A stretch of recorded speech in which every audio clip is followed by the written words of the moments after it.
Buenos días, buenas tardes, buenas noches. Espero que estén muy bien y bienvenidos a Duo Box. Estoy acompañado como cada semana de mi confitrión Diego. ¿Cómo andas? Muy bien, listo, bien emocionado. Para Vamos a darle. tocar temas perturbantes, inquietantes.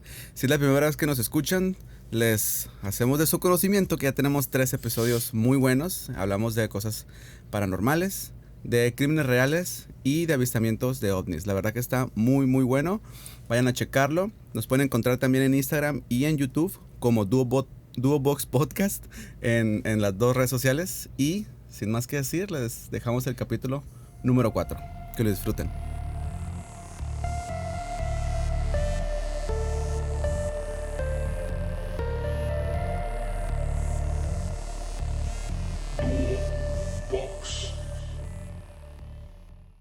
Amigos míos, como es costumbre, voy a iniciar yo. Como es sabido, en todo lo que está relacionado a la ciencia y en especial a la medicina, siempre hay una explicación científica para todo. Sin embargo, hoy les vengo a hablar de uno de los temas, más bien enigmas médicos más perturbantes e inquietantes que hay y que tomó el mundo por sorpresa en los 90 y que hasta la fecha no hay una explicación concreta o sólida para explicar lo que pasó. Así es, hoy les vengo a hablar de Gloria Ramírez, mejor conocida como la Dama Tóxica. Gloria Ramírez, de orígenes mexicanos, pero residía en Estados Unidos, específicamente en el pueblo de Riverside, en California. Fue una madre de 2 hijos, ama de casa, inclusive era voluntaria en una escuela primaria. Entonces, estamos hablando de una mujer pues con una vida bastante común, con pues la verdad que es una vida personal algo pues no muy conocida, y nadie de su familia, inclusive ella, se imaginarían que su fatídica muerte, aquel 19 de febrero de 1994, terminará siendo material para series como The X-Files, un capítulo de Grey's Anatomy, un segmento de Discovery Communications, un episodio de un programa llamado Weird or What, y por último, un episodio basado en su historia en La Ley y el Orden. Así es. Les voy a contar de esta noche del 19 de febrero de 1994, cuando Gloria era ya a las 8:15 de la noche, era llevada en ambulancias al Hospital General de Riverside, ya que estaba sufriendo de un ataque de bradicardia. La bradicardia es una alteración cardíaca en donde tu corazón late a menos de 60 pulsaciones por minuto. Estamos hablando de pues algo muy bajo, ¿no? Se revisaba su historial médico, marcaba tener 31 años y padecer de cáncer del cuello uterino. Cuando Gloria llegó a la camilla de urgencias, llegó empapada. O sea, tú la veías como si estuviese pues llena de sudor. Entonces los médicos pensaron que por el mismo bradicardia que estaba sufriendo, pues Era uno de los síntomas. era uno de los síntomas. Sin embargo, pues las enfermeras y los médicos, al empezar a hacer el tratamiento y tocarla, empezaron a notar que este líquido no era sudor, sino estaba sudando un líquido viscoso parecido al aceite. Pero pues por el tema de las urgencias pues no podían pues ponerse a ver de qué se trataba el aceite, ¿no? Además de este líquido viscoso, Gloria emanaba un olor muy fuerte de su piel y de este líquido, muy, muy algo podrido y parecido al ajo. Entonces estamos hablando de una escena, algo muy fétido, sí. Estamos hablando de una escena de un hospital muy, pues muy turbia hasta ahorita. Entonces empezaba con el procedimiento médico.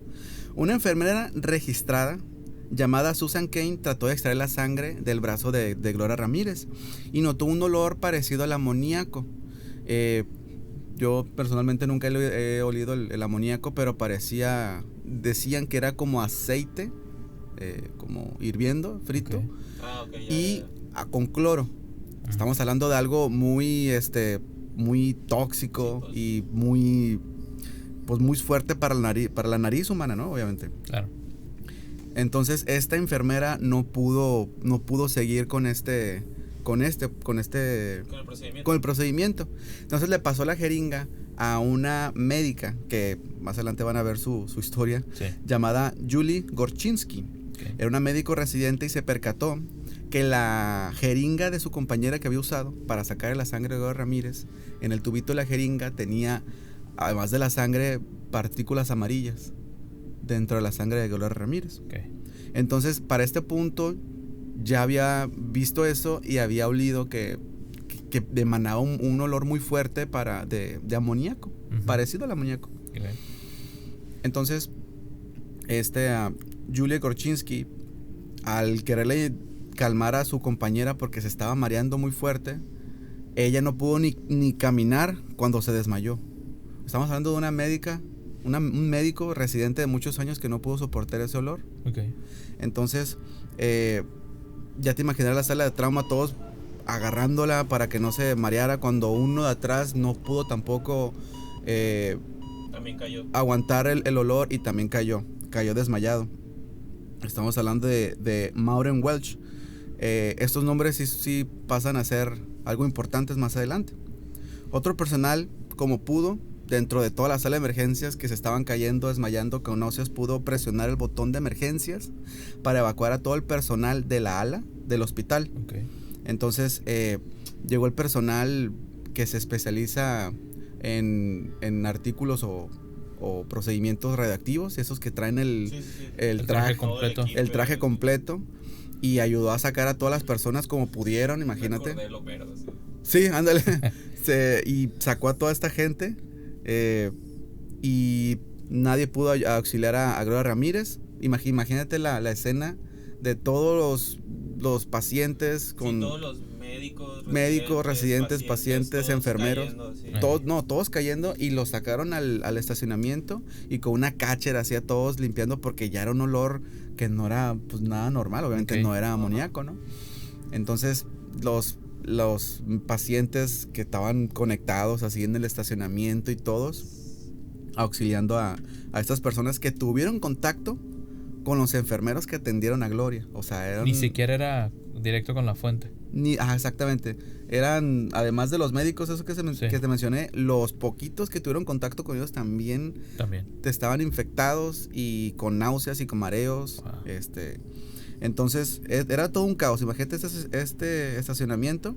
Y mientras pasaba esta escena digna de ciencia ficción, a las 8:50 de la noche, después de 45 minutos de reanimación cardiopulmonar y desfibrilación, Ramírez falleció en una sala de hospital, abandonada, evacuada y sin nadie por un lado. O sea, la dejaron ahí y pues... La dejaron morir porque no pudieron atenderla. No había quien tolerara el hedor que salía de ella. Así es. Entonces el Departamento de Salud y Servicios Humanos de California se puso al frente de la investigación y entrevistaron a todos los miembros del hospital que tuvieron contacto en esa ala del hospital donde estuvo Gloria Ramírez, y se reportaron 23 personas que se enfermaron a consecuencias de este olor tóxico que emanaba del cuerpo de Gloria Ramírez, 5 de las cuales tuvieron que permanecer en observación durante semanas. Wow. Pero, y ahí viene lo más perturbante, es que Julia Korchinski, que fue la médico que se percató que tenía las partículas amarillas esta sangre, se llevó la peor parte, ya que tuvo una serie de convulsiones durante meses que le debilitaron. También se enfermó de pancreatitis, osteonecrosis en las rodillas, y a causa de esto, y a causa de esta escena, ella tuvo que caminar por muletas durante meses. Wow. O sea que por haber tenido contacto con esta persona ocurrió todo eso, ¿no? Así es. Estamos hablando de algo que hasta la fecha, repito, que no hay una explicación concreta. 2 meses después de que Ramírez murió, su cuerpo fue tomado por una autopsia independiente y el entierro.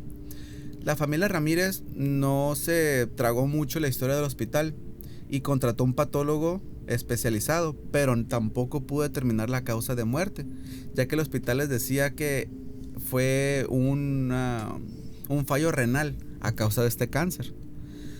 Entonces, al recibir el cuerpo, la familia de Ramírez se dio cuenta que el hospital le entregó el cuerpo sin corazón y con sus órganos contaminados con materia fecal y ya un cuerpo demasiado descompuesto. Okay. Entonces no pudieron hacer nada. Se dice que Ramírez fue enterrado en una tumba sin nombre en Hollywood Memorial Park en Riverside, y casi de 30 años después de esta muerte, las causas no han sido esclarecidas. Inclusive el personal que se enfermó demandó al hospital por el tema de una negligencia médica, el no tener pues los componentes y la infraestructura especializada Prácticamente por haberla atendido. Por haberla atendido de pésima forma. De pésima No forma. estaban calificados para poder tratar a una persona en esas condiciones, pero también ¿Qué condiciones, no? No, y también cuál es la posibilidad de encontrarte una persona que con o sea, que llegue un paciente con esas características con Así la cual, es. O sea, no. o sea, ya tenemos el ala así evacuada y ya tenemos el equipo necesario Así como es. para poder tratarlos, pues a lo que te refieres, ¿no? falta Sí. de preparación. en Ajá. general. Pues mira, eso Pero no se han presentado casos así de la misma manera, ¿Algún otro síntomas y ejemplo todo de ese, eso, pero en otro similar? lugar, en otra parte del mundo? pues algo tan tóxico y algo tan fuerte, yo creo que no. Yo creo que este tema y este caso pues sigue abierto y como les digo, los miembros, los trabajadores pues, los médicos y enfermeros demandaron al hospital por eso. Y también la familia de Gloria Ramírez nunca creyó en toda la historia que le contó el hospital y sostiene que hubo negligencia médica y que por no poder atender bien a Gloria y para quitarse de la demanda, pues dijeron de que sabes que esto nunca lo habíamos vivido y pues tuvimos este incidente y tuvimos que llamar al equipo radioactivo y todo eso. Digo, una tipo como barrida. Sí, claro. Mire, yo me traté de investigar y ver muchos médicos en YouTube y muchos artículos mencionaban siempre la misma historia, más bien la misma explicación, pero siempre se caía por lo siguiente. La teoría es que Gloria tomaba un solvente y luego más tarde confirmaron que sí, que se abrevia DMSO, que es dimetil sulfóxido, que es un tipo de medicamento o un remedio casero para disminuir el dolor debido a su cáncer de cuello uterino. Okay. Y ya que la gente sostiene que la gente que toma este medicamento dice que sí huele como un tipo ajo. Entonces no sé si Gloria Ramírez abusaba de este medicamento y de ahí el olor. Sí, en cantidades que se impregnó en su cuerpo. No, y que hubiera sufrido una sobredosis de esa sustancia. Puede ser, y además que como ya tenía ese componente en su cuerpo y que con el oxígeno que le pusieron en la ambulancia y con los shocks eléctricos que le dieron por el desfibrilador, de alguna manera hizo algún tipo de reacción. Así es, que en su cuerpo creó un tipo gas tóxico y que pues por la pinchada de la jeringa salió todo. Pero muchos médicos afirman que el cuerpo no funciona de esa manera, no eres un recipiente. Ajá. Y aunque pues puede ser así, esta teoría no explica por qué estaba sudando un líquido viscoso, aceite. Es como lo mencioné, es un caso que tomó al mundo en shock en los 90 y de ahí el nombre del caso de la dama tóxica, que hasta la fecha no tiene una explicación y una sala concreta. Okay. Para mí lo más impresionante fue que incluso gente que no estuvo directamente en contacto con la mujer estuviera sufriendo los efectos, ¿no? De los mareos y hasta los desmayos.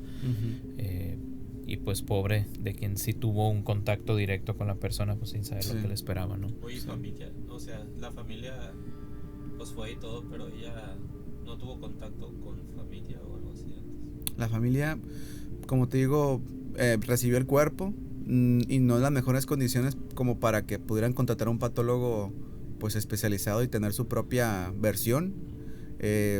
No pudieron hacer nada, como te digo, quisieron demandar al hospital por el tema de una negligencia médica, el no tenerlos, o sea, pensaron que inventaron esa historia para barrerse de que no pudieron atender propiamente para a Gloria, lavarse las manos. Para lavarse las manos. Sin embargo, pues el hospital dice, oye, pues yo tengo enfermeros y médicos que también la pasaron muy mal, o sea, es un caso que jamás había pasado. Oye, pero normalmente, o sea, cuando pasan ese tipo de situaciones, pues vuelven como que a replicar este asunto como para poder crear algo que llegue a contrarrestar ese tipo de cosas. Pues puede ser. A lo mejor una práctica relativamente reciente, digo, estamos hablando de los 90. Sí, de los 90. Pero muy probablemente pues ya fue un precedente y los demás hospitales ya tienen algo, Sí, para un procedimiento para contrarrestar un tipo de gas tóxico. Porque imagínate, o sea, imagínate aquí. No, en el IMSS, imagínate. Aquí, es a lo que voy. pase eso, toda la colonia se... No, pues sí. Aunque también se tienen que cumplir un montón de condiciones como para que una persona logre ese efecto, ¿no? O sea, como dice Osvaldo, el DMSO. DMSO. DMSO, dimetilsulfóxido. ¿sí? Así es. Pues aquí no es una sustancia que se emplee mucho, ¿no? O sea, la verdad es que hablamos de remedios caseros, pues la verdad es que siempre son cosas, pues son herbales, son tés, son... Sí. No creo que... No llegamos a ese... Pero la verdad es que para llegar a ese punto en el que se volviera incapaz de ser tratada porque esos efectos no permitían que nadie se le acercara, y quien se atreviera a poderse acercar pues sufría ese tipo de cosas, pues no, está... La verdad es que turbio. Parece como sacado de una película. Sí, de ciencia ficción, casi. Totalmente de acuerdo, sí. Y pues eso fue uno de los enigmas más inquietantes y perturbantes médicos. La dama tóxica. La dama tóxica, qué nombre. Qué nombre. Sí, no, pues ahorita ya el tema tóxico ya tiene otro significado o uso, ¿no? Sí, el tóxico, ya cuando pues, te dicen el tóxico, la dama tóxica ya te imaginas otra cosa, sí, pero claro. Eso fue. Entonces, muy bien. Espero les haya gustado o interesado muy interesante la historia. Entonces, seguimos. Okay. Mi tema se lleva a cabo también en los Estados Unidos. Okay. Vamos a coincidir en eso, y también en los 90s, para ser exacto. El suceso empieza a tomar fama o a volverse popular en 1997. Para poner en contexto un poquito, tenemos que entender de qué vamos a hablar, ¿no? Yo voy a hablar de lo que se le llama el agujero de Mel o el hoyo de Mel. Es un tema que en los 90s allá en Estados Unidos se volvió muy popular debido a un programa de radio que en aquel entonces también era muy popular. El programa de radio se llamaba Coast to Coast, que en español sería traducido como de costa a costa, exactamente. Este programa de radio era conducido por una persona muy famosa, un locutor muy famoso llamado Art Bell. El fantasma del espacio. ¿Te acuerdas de ese programa? El programa. Coast to Coast. Entonces, ese era conducido por un locutor llamado Art Bell. El programa de radio en general trataba de cosas paranormales, avistamientos, luces en el cielo, criaturas que la gente jura haber visto alguna vez. Entonces, parte de ese programa y lo que lo volvía más popular es que el programa aceptaba llamadas. Okay. Aceptaba llamadas de la gente en el que te permitían hablar por unos minutos y que contaras una experiencia y que pudieras entretener a la audiencia, ¿no? Entonces, en 1997, un día, pues el muchacho en cabina que apoyaba a Art Bell le toca el vidrio. ¿Sabes qué? Tenemos una llamada en espera que me gustaría que tomaras. Y Art Bell la acepta, la contesta como cualquier otra llamada que haya recibido en ese show, y se comunica una persona que se pone el seudónimo de Mel Waters, ¿sale? Eso obviamente un nombre no era de verdad. Okay. Y como describía Art Bell, la persona que llamó en esa ocasión parecía ser un hombre como de unos 50 y 60 años más o menos. Viejón. Entonces, la persona había llamado al programa para poder contar su historia de cómo encontró un agujero en sus tierras. La persona que se llama Mel Waters era dueño, era propietario de una enorme tierra ya por el estado de Washington, en un lugar llamado Helensburgh. Okay. Entonces, las tierras eran gigantes, ¿no? El señor tenía los ahorros de toda su vida invertidos en ese lugar, un lugar bastante grande, Y él comentaba un día, en esa llamada del programa, comentaba que caminando, paseando un día por su terreno, dice que un día se encontró con un agujero en la tierra, aproximadamente de unos 3 metros de diámetro, más o menos. Entonces, él jura que jamás había visto ese agujero en su terreno, nunca. Entonces, él comentaba en esa llamada que cuando vio el terreno, dice que era como les digo, un terreno, perdón, en el agujero, quise decir, un agujero en la tierra, que era un agujero bastante bien definido, incluso parecía haber sido hecho pues de forma artificial. Entonces, lo primero que hizo fue empezar a observarlo, empezar a verlo, empezar a checar qué onda. Él dice que jamás había visto ese agujero. Entonces, lo primero que hace es agarrar una piedra y aventarla, ¿no? Dentro de la agua. Sí, la piedra cae, pero no escucha el fondo. No, mamá. No escucha el fondo, no. Agarra otra piedra y la vuelve a aventar. Y igual, ¿sabes qué? Guarda silencio y no se escucha como generalmente escucharía dentro del pozo, ¿no? Sí. Entonces lo que procede a hacer es agarrar una piedra grande, una piedra de las que ya se tienen que cargar así con mucha fuerza con los dos brazos y la deja caer. ¡Fum! Cae la piedra. Empieza a escuchar así. No se escucha nada, ¿no? Entonces, en ese día Mel Waters comenta que se fue a dormir, que cae la noche y dice que esa noche él no pudo dormir por la, ¿cómo les podría decir? Por el malestar que le producía tener algo así en su terreno. Claro. ¿Verdad? Entonces, al día siguiente, lo que hace él es, vuelve al pozo otra vez, de su terreno con la camioneta. Agarra su camioneta y en lugar de irse caminando va en la camioneta y ya se estaciona al ladito de él y la empieza a ver otra vez. ¿Sabes qué? Ya sé qué voy a hacer. Se sube otra vez a su camioneta y se va a la ferretería de su pueblo. Helensburgh es un pueblo bastante chico, es uno de esos pueblos casi rurales, en el que pues la población se conoce como entre todos, ¿no?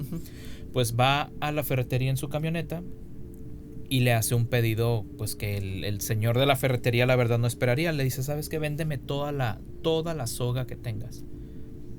¿Cómo? Dice, sí, véndeme toda la soga, toda cuerda que tengas, véndemela. Entonces la compra, la carga a su camioneta, se regresa a su terreno y empieza a hacer una enorme cuerda, juntándolas todas, clava una estaca en la tierra, amarra la cuerda y deja, con un objeto pesado, la deja caer. ¡Pum! Se calcula que a lo mejor eran unos 100 metros de cuerda. 100 metros. Sí, y empieza a caer y nada más ve cómo la estaca se jala. O sea que todavía no llegaba al fondo. No llegaba al suelo. Veía cómo se movía como el péndulo de un reloj, así nada más veía. Y vuelve a jalar la cuerda de vuelta. Entonces ahí la deja, ¿no? Entonces el fulano pasa el tiempo, ¿no? Y el fulano Mel empieza a contar la historia, pues en bares, porque a él le gustaba mucho ir a bares. Le gustaba mucho, además de que era una persona bastante que le hablaba a su comunidad, ¿no? Era una persona que se comunicaba mucho con su comunidad. Entonces, dentro de ese pueblo, pues vamos a decir como en esos momentos en el que Mel empieza a contar, gente que escuchaba su historia comentaba que incluso gente más grande que él comentaba que la gente ya conocía ese agujero. Ah, okay. Sí. Pero ubicado ahí en su terreno. Ubicado dentro de su terreno que él no había visto. Pero él decía que jamás él comentaba que jamás había visto eso y la gente dice sí. Nosotros ya conocíamos ese agujero y lo que hacíamos era viendo que Mel Waters no era una persona temperamental y alguien de quien temer, decía que nosotros ya habíamos usado ese agujero para deshacernos de cosas. Ya habíamos echado llantas, ya habíamos echado estufas viejas, ya habíamos echado el refri, échalo ahí al pozo. O sea, es el vertedero. Era el vertedero y jamás vimos cuándo se escuchaba, cuándo cayera. Claro, escuchábamos cómo pegaban en las paredes del hueco, pero nunca escuchábamos el tras al fondo. Tocaba fondo. Entonces, ¿sí? Entonces, Llega otro día y se juntan todos, en el que compran una cuerda de aproximadamente, yo creo que unos 1500 metros. Entonces, se dicen que ahí es donde medio se distorsiona la historia, en la que unos dicen que usó parte de sus ahorros para comprar esa cuerda, y otros dicen que entre todos se juntaron dinero, hicieron la cooperación para poder comprar una cuerda más o menos de arriba de 1000 metros de largo. Entonces van y con la camioneta igual llegan y se estacionan en el lado del pozo y dejan caer la cuerda. 1500, empieza nada más el carrete a correr. El carrete nada más empieza a caer y a caer y a caer y a caer y a caer hasta que se acaba la cuerda del carrete. Y lo mismo, un péndulo. Lo mismo. No hay fondo. Nada más se ve así. Igual porque en todas les han amarrado, ¿cómo se le dice? Sí, algo pesado. Sí, claro. Entonces lo que hacen es vuelven a sacar la cuerda como pueden y se animan a hacer algo un poquito más atrevido, ¿no? Un poquito. Amarran a una oveja.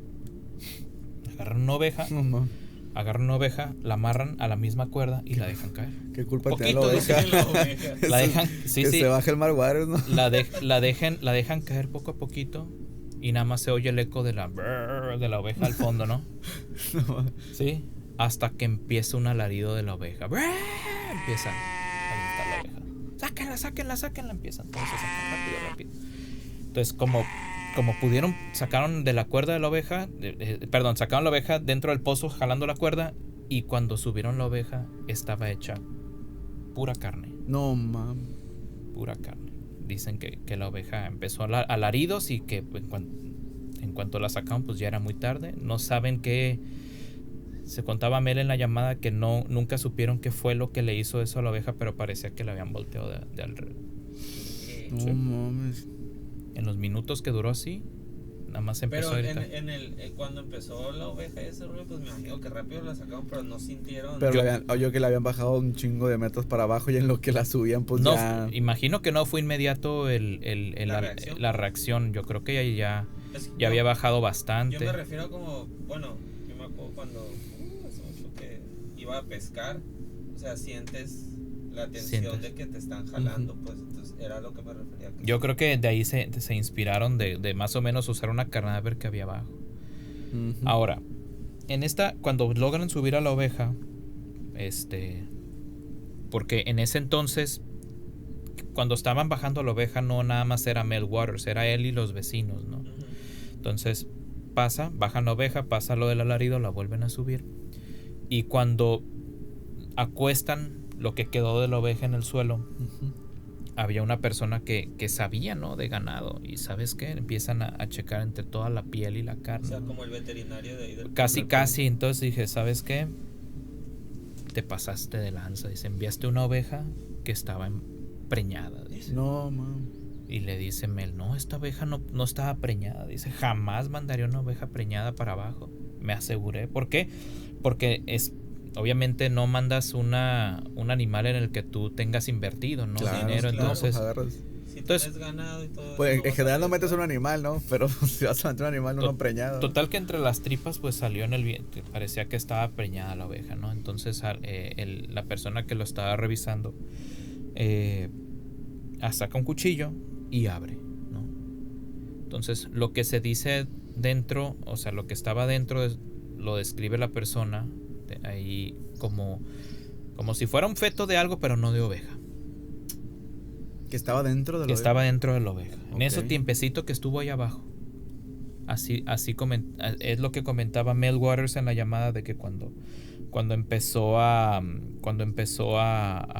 revisar los órganos de la oveja, que duró unos minutos abajo y empezó a llorar del dolor y la empezaron a sacar, había aparecido con eso. Entonces el error, lo que aquí me hace cuestionar un poquito, es que lo que hicieron en el momento fue agarrar todo y echarlo otra vez al pozo.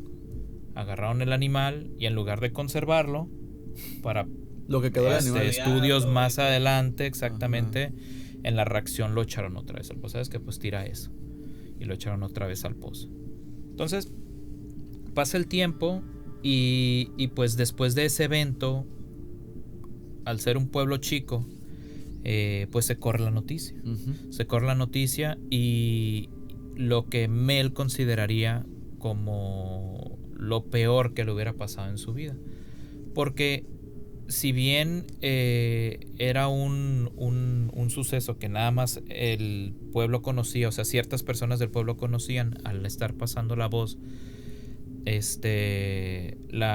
más y más gente se estuvo enterando, lo que hizo que un día, más adelante, comentaba él que una noche llegaron a su puerta, empezaron a tocar, tocar. Cuando él abrió la puerta, las personas que él describía eran personas pues en traje, camionetas Suburban, así, carros negros así estacionados afuera. ¿Sabes qué? Buenas noches, nos presentamos, somos trabajadores del gobierno. Me imagino. Del FBI, ¿no? No, pues cuando él preguntó de qué rama de gobierno, decía, sabe que es clasificado, no puede saber, pero queremos hacerle unas preguntas, ¿nos permite pasar? Imagina tu nombre, estilo de los hombres de negro, ¿no? Casi. Ajá. Entonces llegan y se meten a la casa, pues, obviamente los permite pasar y pues en una mesa se sientan y lo interrogan, ¿no?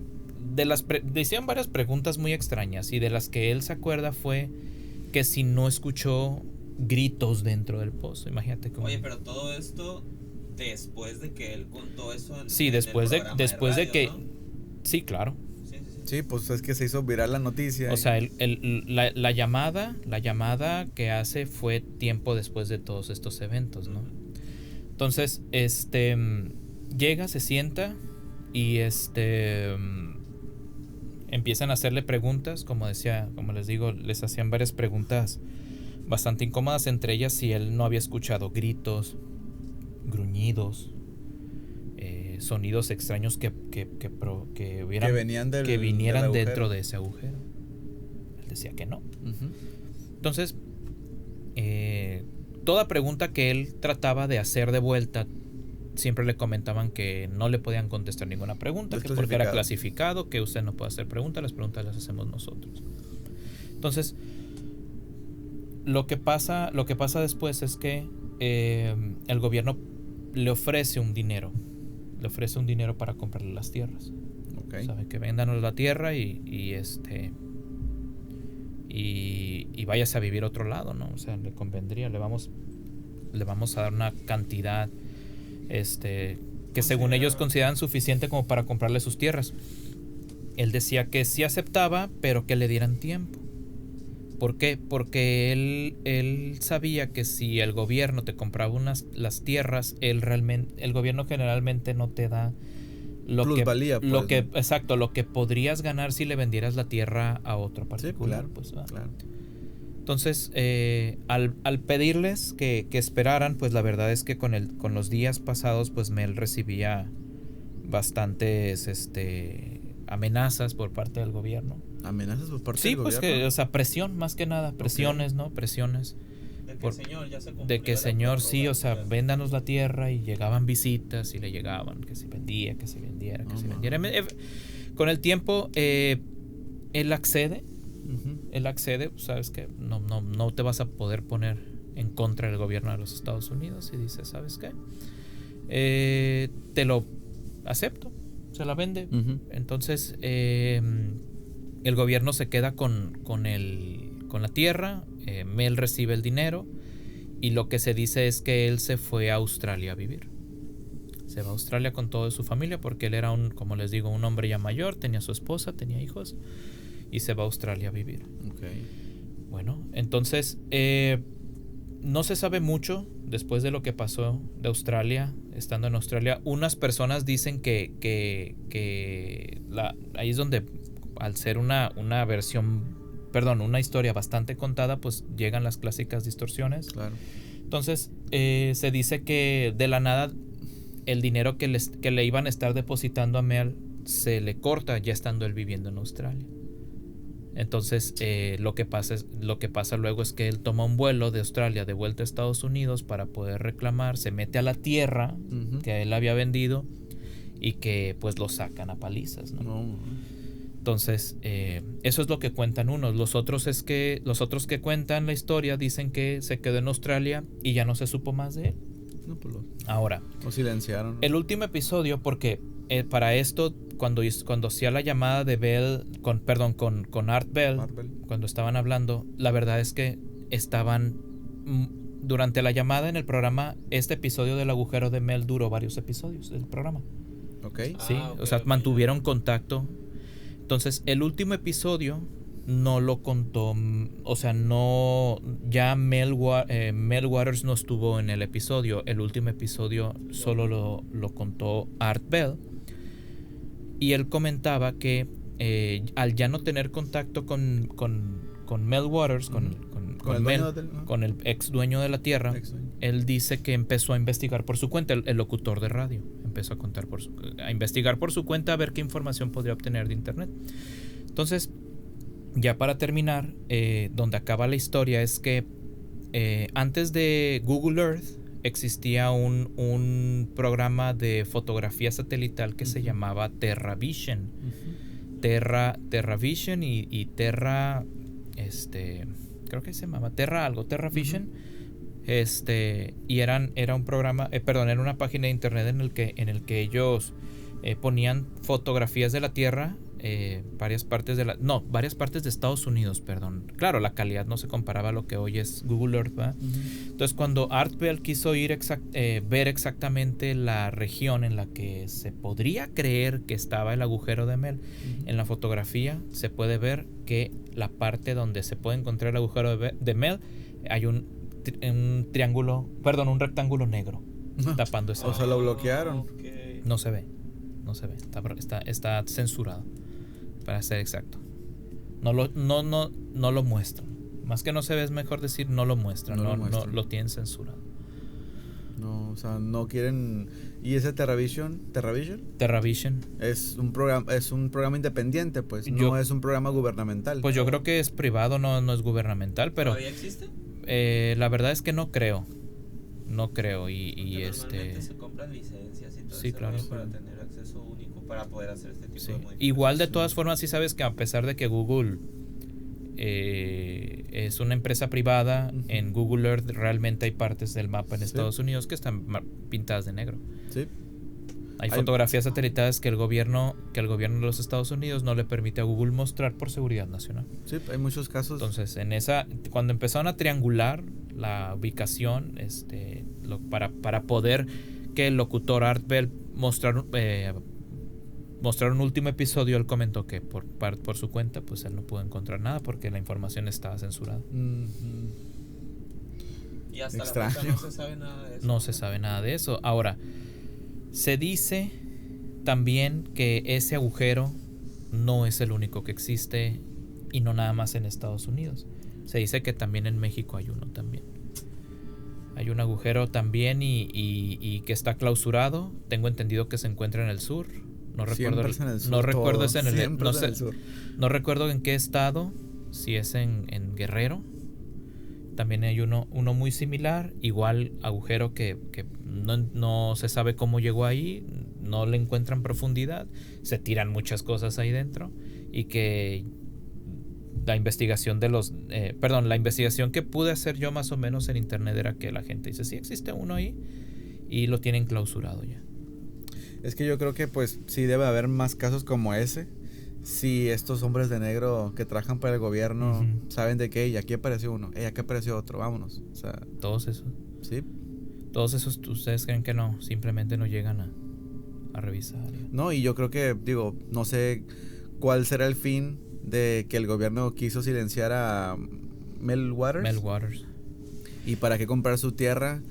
Y pues obviamente la secrecía que siempre tiene, ¿no? De que no, o sea, la compraron la propiedad no para investigarla, sino para pues esconderla. Sí, claro.